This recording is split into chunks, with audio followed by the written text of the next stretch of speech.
Welcome back to 14 Days and 14 Dating Tips to get you a Valentine. Women don't open up if they feel unsafe. Yeah, absolutely.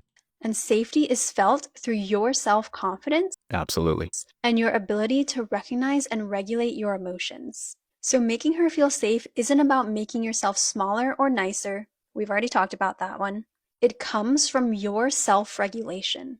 If she feels that you need something from her, approval, validation, that your approach is going well, that you need her to give you her number or say yes to a date because your ego relies on it, or that you're thirsting for physical touch, her guard will go up. And that is a difficult one because it's like when a lot of guys get into this sort of stuff, they are in that place. They are touch starved. They are lonely. They are like really desperate for attention and affection, and that does come out, unfortunately. It's like that. That's why a lot of the work that I do with clients before taking them out is mindset work. It's like destroying a bunch of limiting beliefs and getting to the place where they still have needs and they still feel a certain lack, but it's not coming out in their behavior, right? Because they reach a place of understanding that they're good enough and that they deserve the things that they want, and so then they go out actually expecting to get it rather than expecting to be shot down, or going from a place of like that subversive manipulative thing where they're thinking, well, since I don't deserve it and I can't get on my own, and you to trick you into giving it to me. There's none of that shit. It's instead like, I have these needs, I'm okay with having these needs now, and I understand these needs and I do deserve to have them met, and I'm going to go out in a non-expectational way. So you're not looking for an individual person to give you what you want, but you're instead just going out and finding the person that is compatible and will happily give you your desires and needs and your fulfillment, right? Yeah, but that can be a problem. And oftentimes, this isn't heard through the words that you say, but it's felt in your energy. Absolutely. It's like we've evolved over hundreds of thousands of years to pick up like 99% of communication is not verbal. It's body language, it's eye contact, it's the way that you carry yourself, it's the pheromones that you're giving off, it's all of this shit. And we've evolved over hundreds of thousands of years to pick up on that sub communication as we're talking to people. Women are way better at this than men, right? And this is why a lot of pickup advice has you going to bars and nightclubs where people are drunk and their judgment is impaired because it's easier to get past those defenses. If or when she gets the sense, even unconsciously, And it usually is unconscious. It's like a lot of the time women will be talking to you and they'll feel like something's wrong and they don't know why, but then they'll label it as creepy or fake or overconfident or whatever, just because alarm bells are flashing in their head, and it gives them like a danger signal. And what's really happening there is a difference between how you are internally feeling and how you are externally presenting, right? And there's a bit of a dissonance there that fires in her subconscious as something's wrong, there's danger. that you want or need to take something from her, even if it's just validation, and even if there's no malicious intent, it's that neediness that creates pressure and makes her feel unsafe. And this is why you might get short responses from her or feel her pulling away. It's not necessarily because you're unattractive or you're being creepy. It's the feminine need for safety. Women do spend a significant amount of energy watching their surroundings and ensuring that they're safe. So she may already have a small guard up.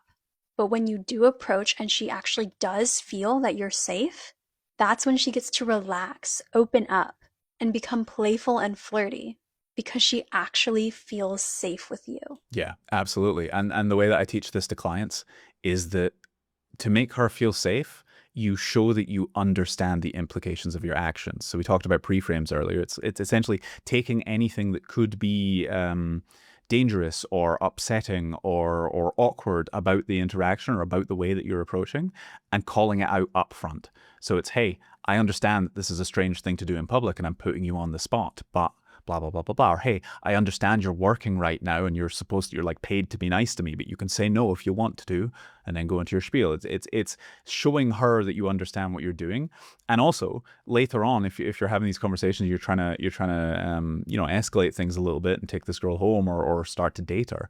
If you want to make a move like going for the kiss or ask her back to your apartment or whatever, making it clear that you can take no for an answer makes her feel like usually women will need to understand that they can say no before they're anywhere close to being ready to say yes. This is the kind of energy you want to be bringing to her. So, emotional safety looks like being okay whether or not she's interested in you. You're not rushing connection or pushing physical intimacy. Yeah, and you achieve this by having an abundance mentality and realizing that there's millions of fucking people out there, and that you can find what you want. If it, like, the real thing that stops you is the fear that stops you from talking to lots of people. If you're capable of talking to lots of people and connecting with lots of people, you are going to find what you want. And at that point, it's just a game of filtering and finding compatibility. Whereas if instead you're thinking, I need to make this individual situation work, you're stuck up in your head and you end up getting fucking things up because you're putting pressure on, right? You stay calm instead of reactive. You don't make her responsible for how you feel, even if you feel let down. And you own yourself, your actions, and are okay with any outcome. When a man is grounded in himself, present, and not trying to extract anything from the woman that he's with, her nervous system can finally Yeah, relax. absolutely. I mean, most guys in this sphere will teach this concept as you have to show that you don't care, and that, you know, be nonchalant and like shut down your emotions and all of these things. You can still have a bit of emotional investment. You can still be thinking like, wow, this girl's really fucking hot, I hope this goes well, etc. But it's having that mentality of everything's going to be okay and it's perfectly fine if this doesn't go well, and actually it's a good thing because it means I've not wasted my time with something incompatible. Like, you can go in with hopes and aspirations and like, this is the most attractive woman I've ever seen in my life, I hope we can get to know each other and like really connect, and then it doesn't go well and you can walk away disappointed. You don't have to not care. You just need to be comfortable with any outcome. And that comfort comes from an awareness that you as a person are good enough and that you're okay and that you're going to find the things that you want and that you're capable of finding the things that you want, right? It's that level of competence and confidence in yourself that makes it okay, and that makes you attractive to women, ironically. Like, things go better when you're feeling this way. And it's not because of weird, like, psychological, manipulative fucking bullshit like most guys will teach you. It's because she feels safe around you, right? She picks up on your energy and she knows that you're a safe person to talk to. And if she says no to you, you're not going to call her a whore and a bitch and fucking stalk her and all of this creepy shit that women experience in their day-to-day lives. And when her nervous system relaxes, that's when attraction grows. So the less you need from her, the more she'll choose you.